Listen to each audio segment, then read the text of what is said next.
على سواحل عسير تتخطى الإبل حدود البر بحثا عن شيء ما.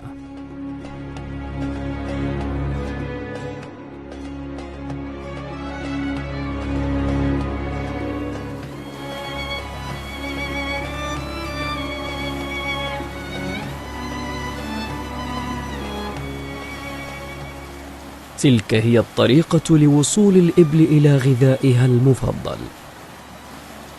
شجرة المانغروف.